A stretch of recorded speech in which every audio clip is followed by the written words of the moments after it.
तो hello guys, कैसे हैं आप सब लोग। एक बार फिर से सभी का स्वागत है दोस्तों। आज मैं आप लोगों के साथ ब्लैक विडो मूवी जो है उसकी स्टोरी एक्सप्लेन करने वाला हूं। अगर आपको वीडियो पसंद आती तो आप वीडियो को लाइक कर सकते हैं। अगर आपको वीडियो पसंद नहीं आती तो आप वीडियो को डिसलाइक भी कर सकते हैं। मूवी के स्टार्टिंग में हमें 1995 का ओहायो का सीन दिखाया जाता है, जहां दो लड़कियां आपस में खेल रही होती हैं, जिसमें से एक का नाम होता है नताशा और दूसरी का नाम होता है येलेना। तभी येलेना को चोट लग जाती है, जिस कारण वो रोना स्टार्ट कर देती है। तभी उसकी मदर वहाँ आती है और उन दोनों को वहाँ से घर लेकर जाती है, जहाँ हम देखते हैं कि उसके फादर भी घर आ चुके होते हैं। पर मैं आपको बता दूं, यहाँ पे जो नताशा और येलेना के मदर फादर होते हैं वे उनके एक्चुअल मदर फादर नहीं होते हैं, पर उनके एक्चुअल मदर फादर की डेथ हो चुकी होती है। पर वे उन लोग के साथ क्यों रह रहे होते हैं ये भी हमको वीडियो में आगे पता चलेगा। फिर उसके बाद तभी उनके फादर जो है वो कहते हैं कि हम लोगों को यहाँ से निकलना होगा उनकी मदर से। पर उनकी जो मदर होती है वो बोलती है कि उसे वहाँ से नहीं जाना। पर उसके फादर किसी तरह अपनी वाइफ को कन्वेंस कर लेते हैं, यानी कि ये लेना को कन्वेंस कर लेते हैं। पर बच्चों को अभी तक बताया नहीं होता है। पर वे अपने बच्चों को बताते हैं कि वे एक एडवेंचर पर जा रहे हैं, जिस कारण उनके जो बच्चे होते हैं वो भी जाने के लिए रेडी हो जाते हैं, मतलब अपने फादर के साथ। तभी वे एक प्लेन के पास जाते हैं, जहाँ उनकी मदर या मेलेना प्लेन को स्टार्ट करती है। उनकी मदर मेलेना प्लेन को स्टार्ट करते हैं, वहाँ बहुत सारे पुलिस वाले आ जाते हैं जो रेड को रोकना चालू कर देते हैं, क्योंकि वो रेड वहाँ से ना जा पाए, इसके लिए उनके पीछे पुलिस वाले पड़ जाते हैं। तभी रेड उन पुलिस वालों को संभाल लेता है। पर इसी बीच जब मलेना प्लेन को चला रही होती है तो एक पुलिस वाले की गोली मलेना को लग जाती है, जिससे वो घायल हो जाती है।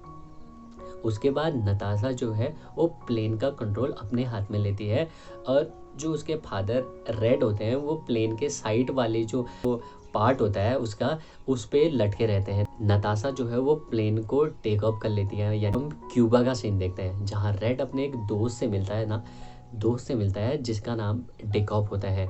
तो वो उसको मिलने के बाद अपना जो साइंटिफिक फार्मूला टेप जो ओहायो से लेके आया जाता है वो उसको दे देता है।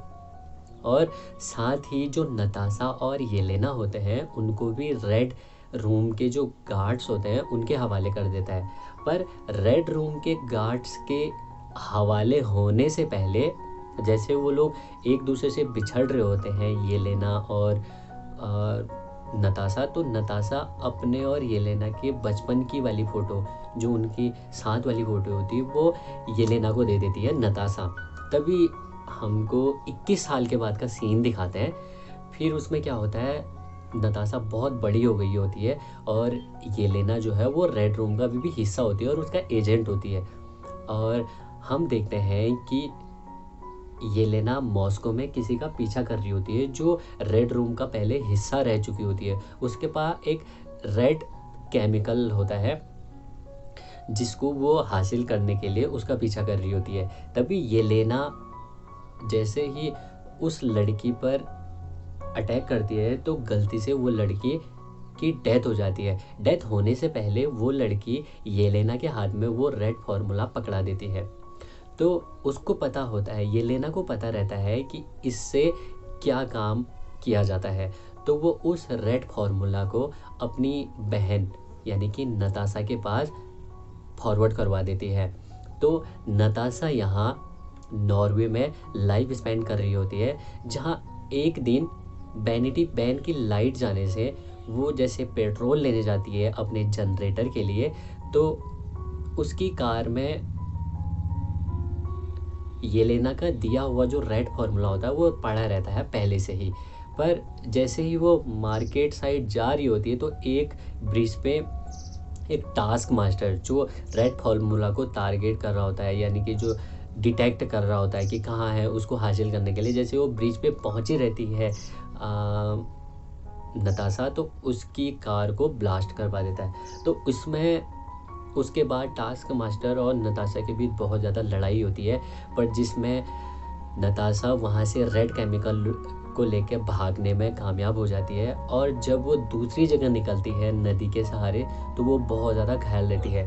पर जैसे ही वो उस रेड केमिकल को देखती है तो उसके बीच उसकी और येलेना और नताशा की बचपन की फ़ोटो मिलती है, तो जिससे वो पता लगा लेती है आसानी से कि ये फार्मूला उसको येलेना ने भिजवाया है।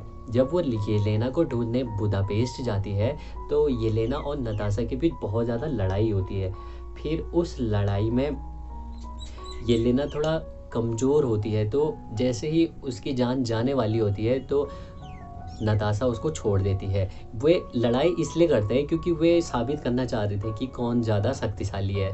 तो तभी उसमें से नताशा होती है, वो पूछती है कि आपने मतलब अपनी छोटी बहन से पूछती है कि तुमने ये जो रेड केमिकल है ये मेरे को क्यों भेजा और ये क्या है।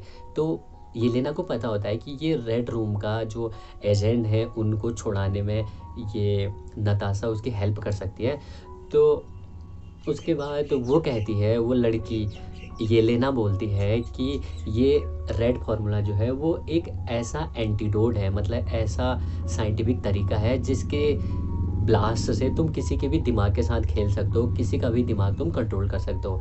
तो वो समझ जाती है कि इसके बाद नताशा समझ जाती है कि उसने उसके पास ही क्यों भिजवाया है। तभी रेड रूम के जो एजेंट होते हैं वो उन पे हमला कर देते हैं। उनसे बचने के लिए जैसे वो स्ट्रीट की तरह जाते हैं तो टास्क मास्टर वहाँ बाहर उनका वेट कर रहा होता है और उन पे हमला कर देता है।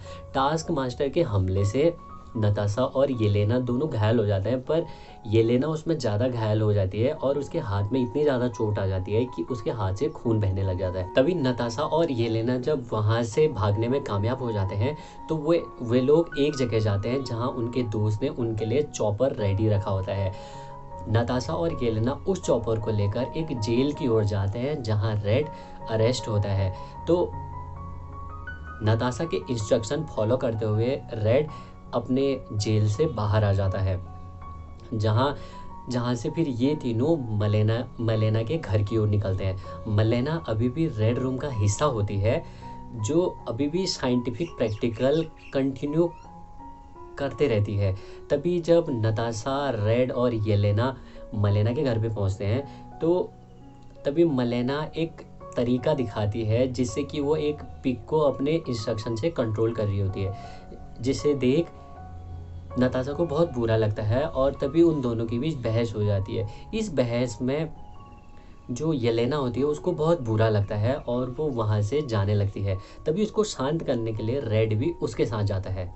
पर इसी बीच मलेना बोलती है कि जब तुम यहाँ आ रहे थे मैंने रेड रूम का जो ऑनर डेकॉब होता है उसको खबर दे दी थी कि तुम लोग यहाँ आने वाले हो, और रेड रूम का जो ऑनर डेकॉब होता है वो अपने एजेंट को मलेना के घर पे भेजता है और उन सबको अरेस्ट करवा लेता है।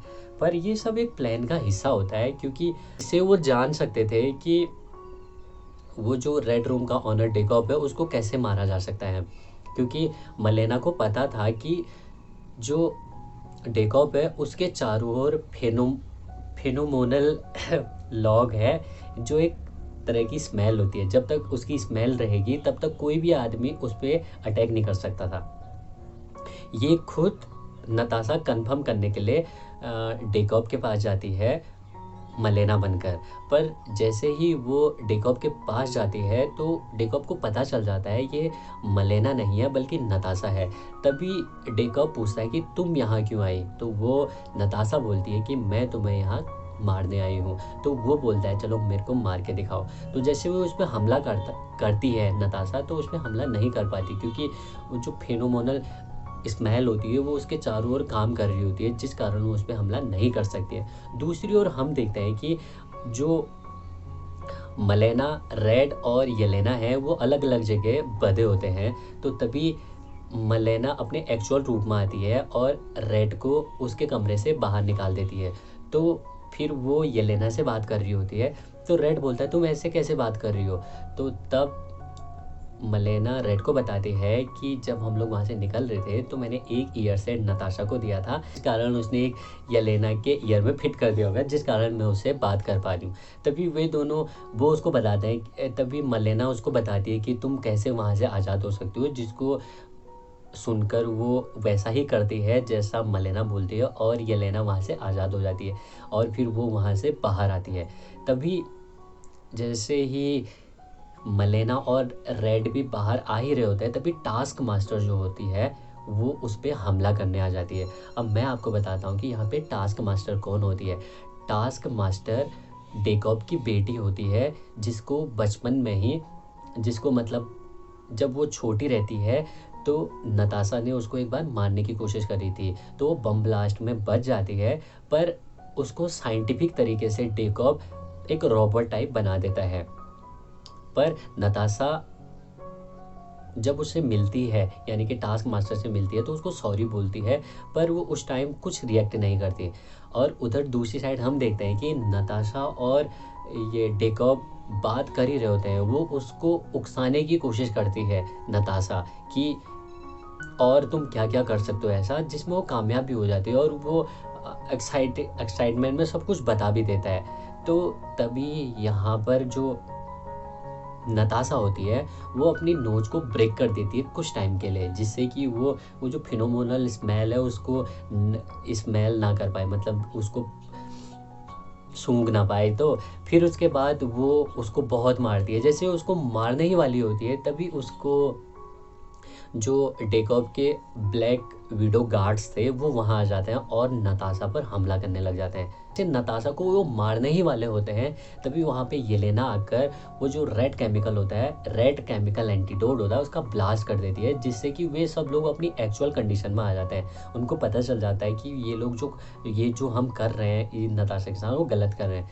तभी जैसे वो लोग भाग रहे होते हैं, कौन, जैसे टेकअप होता है, वो अपने कुछ गार्ड्स के साथ भाग रहा होता है चॉपर में, तभी येलेना उसका पीछा करती है और उसके जो हेलीकॉप्टर होता है, जो उनका जो जेट होता है वहाँ से जाने वाला, उसका जो विंग होता है मैं उसको ब्लास्ट कर देती है, जिसके ब्लास्ट से वो जो टेकऑफ होता है उसकी डेथ हो जाती है। और उसके ब्लास्ट से जो येलेना होती है वो भी बेहोश हो जाती है। बेहोश होने के बाद वो नीचे को गिर रही होती है, आसमान से नीचे को गिर रही होती है। ये सब येलेना देख लेती है। पर जैसे वो वहाँ से निकल रही होती है, वो टास्क मास्टर जो है उसको भी आज़ाद कर देती है और टास्क मास्टर उसको मारने के लिए उसके पीछे आ जाता है, ये नताशा के पीछे। और नताशा पैराशूट बैग लेके अपनी बहन यानी कि येलेना को बचाने के लिए नीचे कूदती है, तो अपनी बहन के पीठ में वो पैराशूट बैग बांध देती है। जैसे वो दोनों जा ही रहे होते हैं, तभी पीछे से टास्क मास्टर उनको मारने के लिए आता है। इतने में नताशा अपनी छोटी बहन को धक्का मार देती है नीचे को पैराशूट के साथ, और वो खुद टास्क मास्टर से लड़ने के लिए चल जाती है। और फिर जैसे ही वो लड़ रहे होते हैं आसमान में, लड़ते लड़ते टास्क मास्टर और नताशा जमीन पे आ जाते हैं। वहाँ भी जैसे लड़ाई कर रहे होते हैं, नताशा है वो मौके का फ़ायदा उठाते हुए वो जो रेड एंटीडोट है होता है उसका ब्लास्ट कर देती है वो टास्क मास्टर के सामने, जिसका नाम एंटोनियो होता है। और तभी वो अपनी भी एक्चुअल कंडीशन में आ जाते हैं, तब सब ठीक हो जाता है। एलेना, मलेना और रेड वो तीनों आपस में बात कर रहे होते हैं, यहाँ यानी कि सब कुछ ठीक हो चुका होता है। फिर वहाँ पर तभी ब्लैक विडो जो एजेंट्स होती हैं वे सब भी येलेना को लेने आ जाते हैं। और फिर उसके बाद येलेना, मलेना और रेड वे तीनों ब्लैक विडोज के साथ उनकी शिप में चले जाते हैं और नताशा अपने रास्ते को चले जाती है। और इसी के साथ ये हमारी मूवी आज की एंड हो जाती है। तो मूवी का पूरा कंक्लूजन कुछ इस टाइप का होता है, मैं आपको बताता हूँ। क्यों, जो एक रेड रूम होता है, यहाँ पे हमको दिखाया एक रेड रूम होता है, जिसमें मतलब कि जितनी भी लड़कियां होती हैं उसको उनको पकड़कर एक एजेंट टाइप का बनाया जाता है उनको। फिर उसके बाद वो जो रेड रूम का ऑनर होता है डेगो, वो चाहता है कि पूरे दुनिया पर उसका राज हो। जो एवेंजर्स हैं वो उनको भी रेड रूम के जो एजेंट्स हैं उनके ज़रिए मार कर ख़त्म कर देना चाह रहा था। तो यहाँ पर जो नताशा होती है वो रेड रूम से निकलकर एवेंजर में भर्ती हो जाती है। पर जब वो बाद में उसको पता चलता है कि रेड रूम अभी भी काम कर रहा है, तो वो रेड रूम को ख़त्म करने के लिए रेड रूम में जाती है, जहाँ वो पूरी तरह कामयाब भी हो जाती है। इसी के साथ जो रेड रूम होता है वो पूरा ख़त्म हो जाता है। क्या पता इसका अगला पार्ट आए तो फिर मैं आपको बताऊंगा। तो आज के लिए बस इतना ही है। आज का वीडियो मैंने ऐसे ही एक्सप्लेन कर दिया, क्योंकि पहले जो वीडियो है मैं पूरी पिक्चर के साथ एक्सप्लेन किया करता था। इसमें बहुत ज़्यादा रिस्क होता है, क्योंकि इसमें पूरा आपको एक कंट्री को ही ब्लॉग करना होता है। वो आप यूट्यूब में चेक करोगे तो आपको बहुत अच्छे से पता चल जाएगा। तो इसलिए मैं आप कोई रिस्क नहीं लेना चाहता, तो मैं अब अपनी वीडियो में ना ही कोई ना ही कोई मूवी की क्लिप यूज़ करना चाहता हूँ और ना ही कोई वीडियो क्लिप यूज़ करना चाहता हूँ। तो आई होप गाइज़ आपको मेरा ये एक्सप्लेनेशन फेस के साथ अच्छा लगा होगा। तो अगर आपको वीडियो पसंद आई तो वीडियो को लाइक कर दीजिएगा और मैं इसी तरह की मूवीज़ लाते रहूँगा। और तो आप मेरे चैनल को सब्सक्राइब भी कर सकते हैं। मिलते हैं आपसे एक और वीडियो के साथ, तब तक के लिए बाय।